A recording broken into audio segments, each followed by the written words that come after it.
Hello, my dear Sagittarian friends, wherever you may be. Welcome. This is Maxine Taylor, America's first licensed astrologer, and I have your beautiful May forecast right here. I'm going to read it to you in just a second, but I have a special announcement that I'm so excited about. It can't wait. Some of you have been asking, when are you going to publish your next book?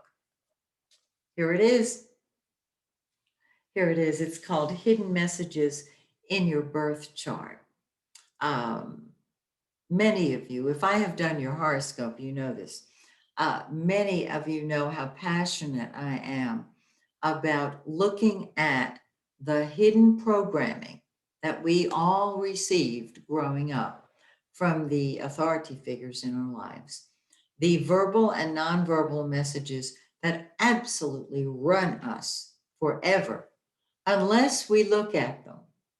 And what I discovered several years back is that they are legible in the birth chart. They are so clear.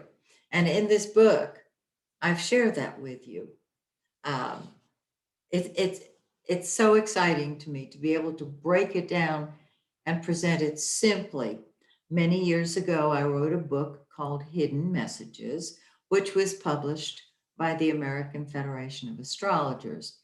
Fast forward to today, I've updated it because I've since gotten more information. I've changed some of the things that I said then because I saw that they were fine, but I got a much deeper uh, piece of information that I shared. Um, and I think if you have the first book and the second, you'll see the difference. You don't need the first book, it's not even available anymore. But this is available on Amazon and on my website, MaxineTaylor.com.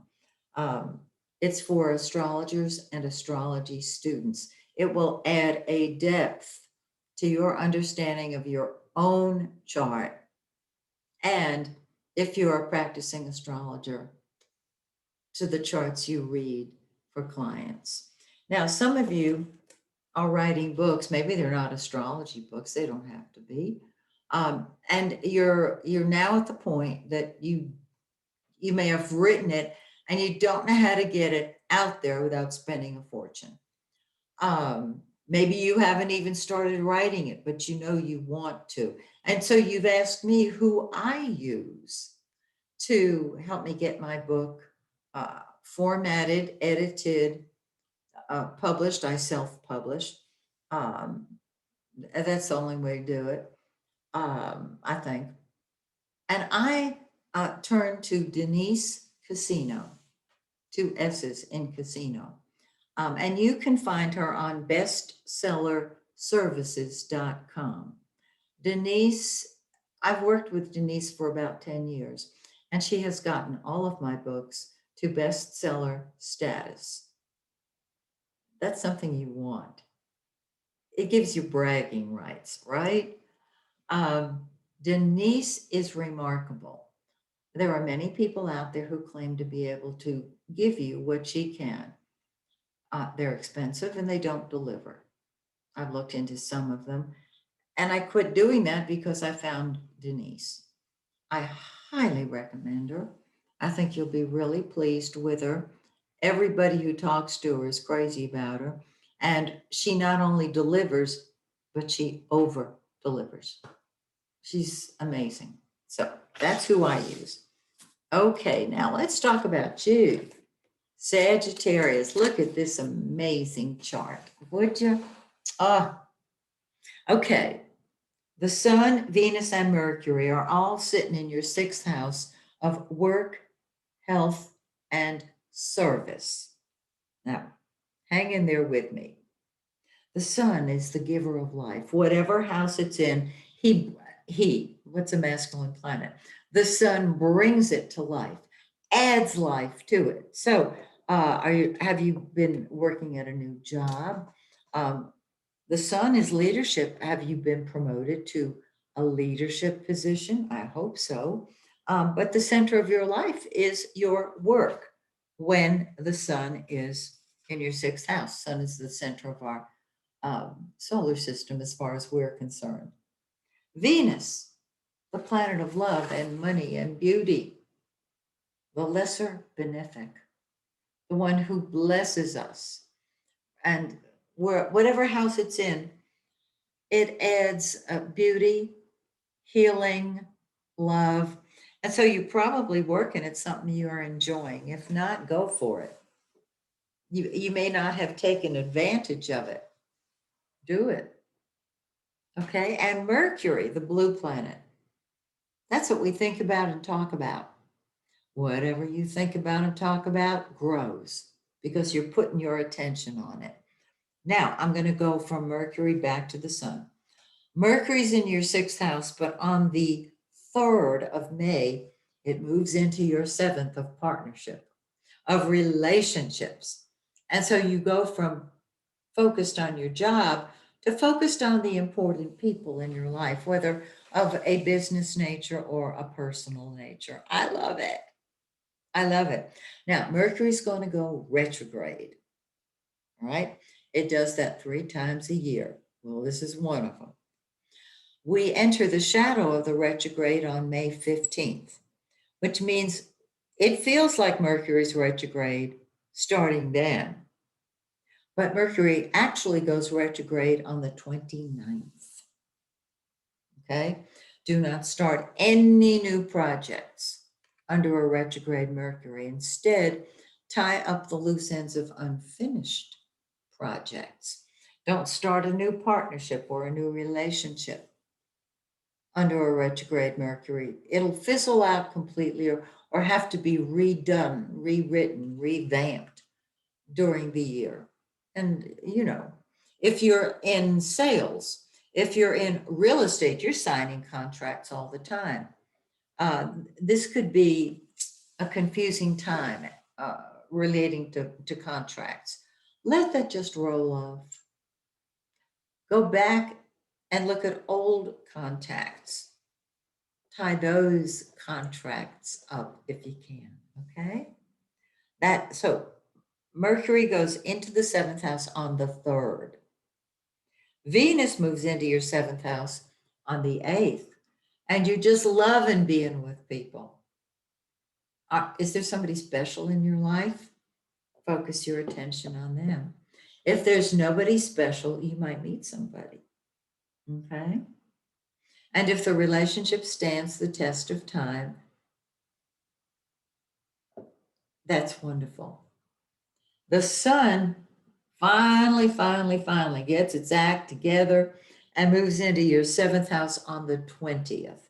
So Mercury leads, Venus follows, and the sun pulls up the rear, so to speak.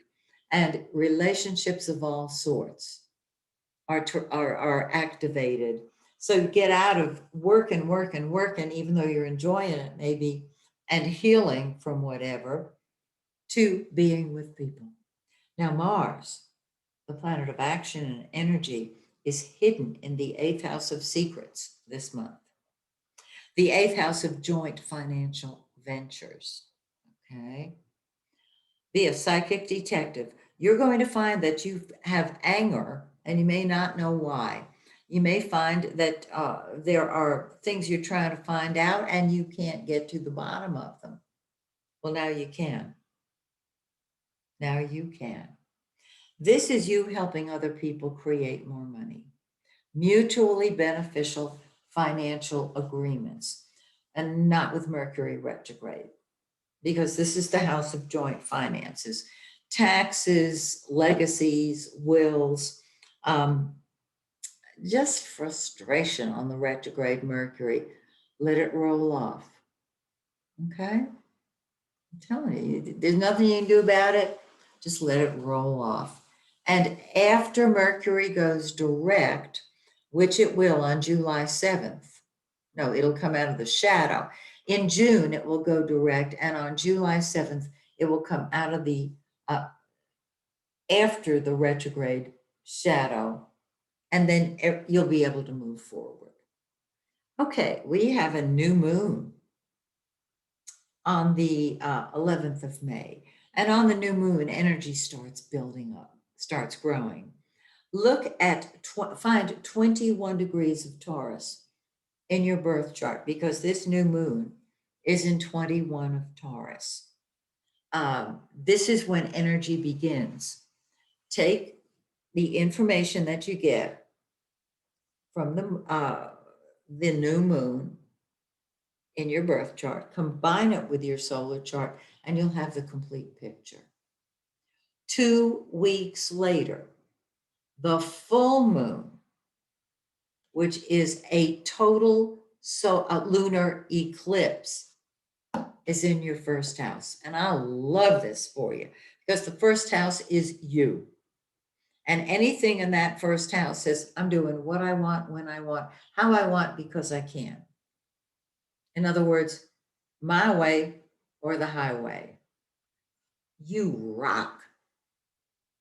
This full moon kicks butt.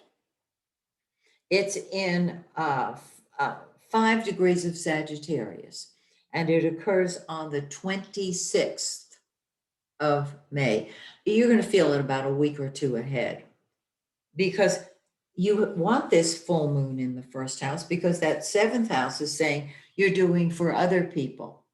This full moon, this lunar eclipse balances that seventh house and gives you command.